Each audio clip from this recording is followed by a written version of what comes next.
What's going on, everybody? It's Mizim TV, and Bayern Munich have just beaten Hertha 2-0. Yes, we've just beaten them 2-0. Was rather an enjoyable match, except like the last 10 minutes or so. They were rather slow, pretty slow actually, but besides that, it was like a really good match, and I thought that we actually played really well despite not having two wingers in essentially. But straight away, I just want to say, I previously mentioned that I thought that Lam was, pretty bad this season.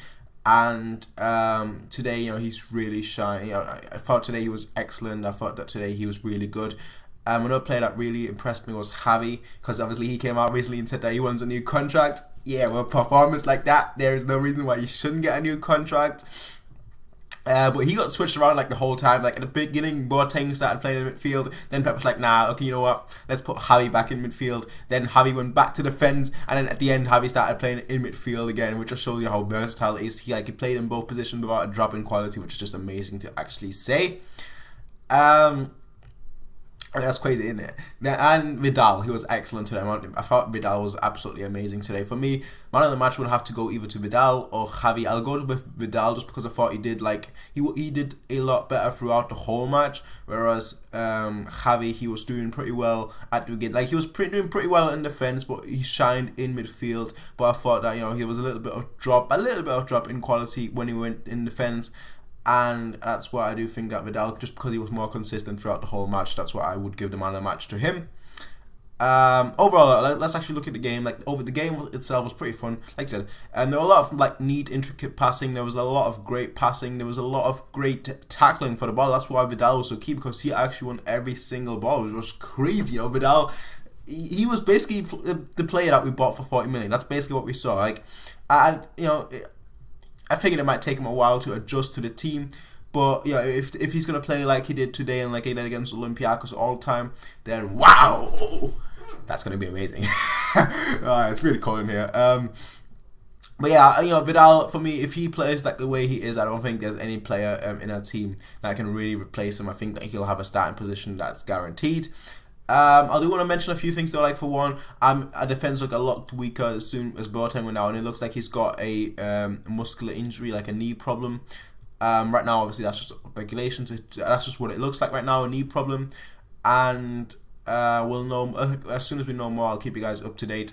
Also, Rhoda came back on. He's finally back on. Finally after his long injury. That's really good to see. I also want to say that I made a 6-1 prediction before the match. I was totally wrong today. I was totally wrong. I always go for the low score. If you watch all my previous video, I always go for a 2-0, 2-1, 1-0. Very close game.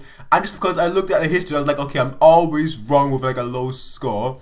So let's predict a very high score, and I went with a 6-1 score, and it's a 2-0 score. I wouldn't say that's a low score, of course, but it's a lot closer than it has been in the past. So it's every time, all the results that I say, it will be the opposite. That's basically what you can expect. All the results that I say, it's the opposite. So from now on, if I say it's going to be a high score, it's going to be a very close game. That's what you can expect.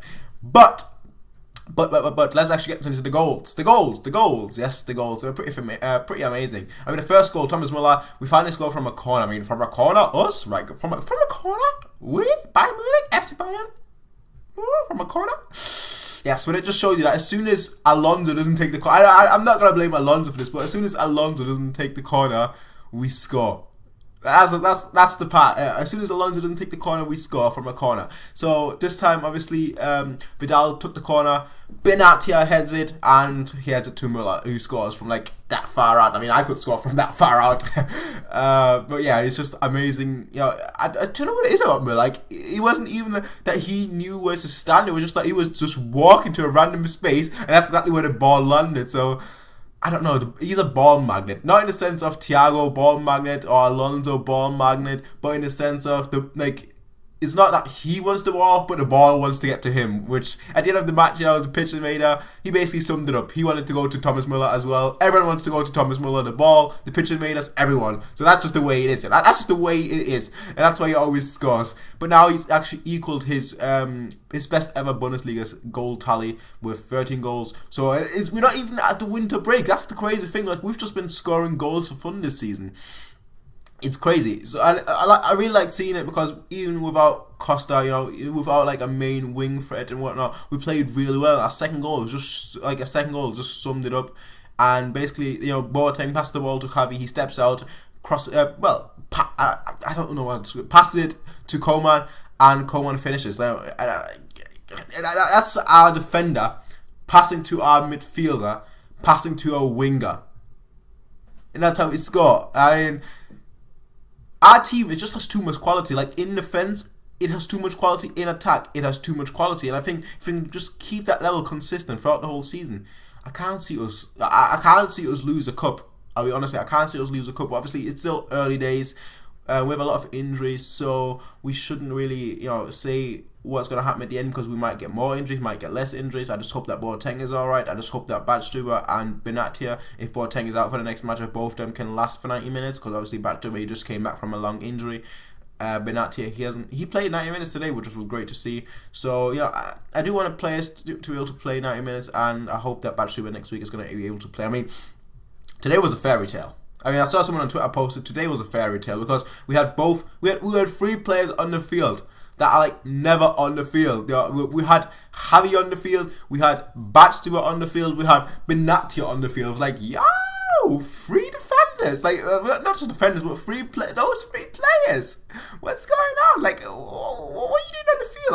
I thought you were ill or injured or something. But talking about ill, the reason why I know a lot of people will be asking that, but Kimmich is not injured. The reason why he wasn't playing is because he had a flu. That's it, But overall, like, what did you guys think about the match? I thought it was a really enjoyable match. I felt like the passing was great. The passing was sharp. I felt overall the match was great. But there are 2 things that need to be improved. The first one is that we need to be more clinical. I mention that all the time, but we need to be more clinical. Lewandowski had like 6 good chances or so that he missed. Vidal, he had like 3 good chances later on that he missed. Müller, he had 2 good chances that he missed. And that's just the obvious ones that I can think of right now. So that's the one thing that I think we need to improve on. I mentioned that the whole season. We need to improve our clinical. We need to be more clinical. And the second thing that I think we need to improve on is that we need to, I guess you could say, we need to trust other types of midfielders a lot more. Because Pep, I don't want to say that Pep has his favourites, because he rotates a lot, but I think that he needs to like have other kind of midfielders as well, because obviously his system, he wants one player like Alonso, like Kimmich, that to sit deep and that is able to spray the pass and whatnot. But I also thought that when Rode came on, when Rode played a little bit with Vidal, I thought that was excellent actually. And I would have loved to see like Rode, Vidal, and Javi behind them. I really do think that Alonso needs a break, because I think he's been playing a lot of the matches, and I want to see him have a break. I want all the players to have a break, so that all the players will be fit for the second half of the season. But what did you guys think? Tell me in the comment section down below. As always, people, this is me, TV. You can rate, comment, favorite, subscribe. Peace out and have a nice day. Bye.